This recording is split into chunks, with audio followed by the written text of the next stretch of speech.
এই মুহূর্তে চন্দ্রকোনা রোডের ছবি আপনাদের দেখাচ্ছি। শুভেন্দুর গাড়ি ঘিরে বিক্ষোভ, পুরুলিয়ায় কর্মসূচি থেকে ফেরার পথে হামলা। চন্দ্রকোনা রোডে শুভেন্দুর গাড়ি ঘিরে বিক্ষোভ, তৃণমূলের বিরুদ্ধে বিক্ষোভ হামলার অভিযোগ শুভেন্দু অধিকারী। শুভেন্দুর গাড়ি ঘিরে বিক্ষোভ, পুরুলিয়ায় কর্মসূচি থেকে ফেরার পথে হামলা। চন্দ্রকোনা রোডে শুভেন্দুর গাড়ি ঘিরে বিক্ষোভ এবং যে ছবি আপনাদের দেখাবো ঠিক ওই মুহূর্তের ছবি, যেখানে অভিযোগ রয়েছে চন্দ্রকোনা রোডে শুভেন্দুর গাড়ি ঘিরে বিক্ষোভ, তৃণমূলের বিরুদ্ধে বিক্ষোভ হামলার অভিযোগ শুভেন্দু অধিকারী। শুভেন্দুর গাড়ি ঘিরে বিক্ষোভ, কি পরিস্থিতি, কি হয়েছিল জানবো। আমার সঙ্গে শোভন রয়েছে। শোভন, তমশ্রী, দেখো, যেটা জানা যাচ্ছে যে আজকে শুভেন্দু অধিকারীর পুরুলিয়াতে একটি কর্মসূচি ছিল, দলীয় কর্মসূচি, এবং সেখান থেকে তিনি বাড়ি ফিরছিলেন এবং পশ্চিম মেদিনীপুরের চন্দ্রকোনা রোডে যখন তার গাড়ি ক্রস করছিল সেই সময় কিন্তু সেখানে রাস্তার ধারে বেশ কিছু বিজেপি কর্মী সমর্থক তাকে অভ্যর্থনা জানানোর জন্য দাঁড়িয়েছিলেন।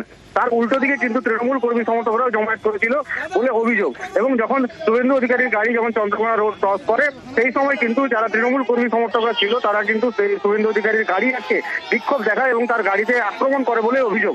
এরপরে কিন্তু শুভেন্দু অধিকারী ক্ষিপ্ত হয়ে ওঠে এবং এরপরে গাড়ি থেকে নেমে তিনি সোজা চন্দ্রকোনা রোড বিট হাউসে রওনা দেন এবং সেখানে দলীয় কর্মী সমর্থকদের নিয়ে তিনি বিক্ষোভ দেখান থানার বাইরে। এবং এখন যথারীতি তিনি থানার মধ্যে ঢুকে পড়ে আইসির রুমে বসে তিনি অবস্থান করছেন। তার একটাই দাবি যে যারা এই ধরনের ঘটনা ঘটিয়েছে তাদেরকে অবিলম্বে গ্রেপ্তার করতে হবে, তাদেরকে চিহ্নিত করতে হবে, গ্রেপ্তার করে তাদেরকে শাস্তিমূলক ব্যবস্থা নিতে হবে তাদের বিরুদ্ধে।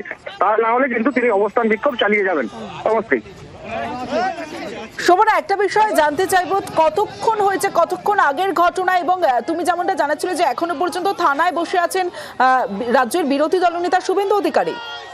একেবারে, দেখো, বেশ কিছুক্ষণ আগে, অর্থাৎ প্রায় 10 থেকে 15 মিনিট আগে ঘটনাটি ঘটেছে, যখন তাকে তার গাড়ি আটকে বিক্ষোভ দেখায় এবং তার গাড়ির উপরে আক্রমণ করা হয় বলে অভিযোগ করা হচ্ছে।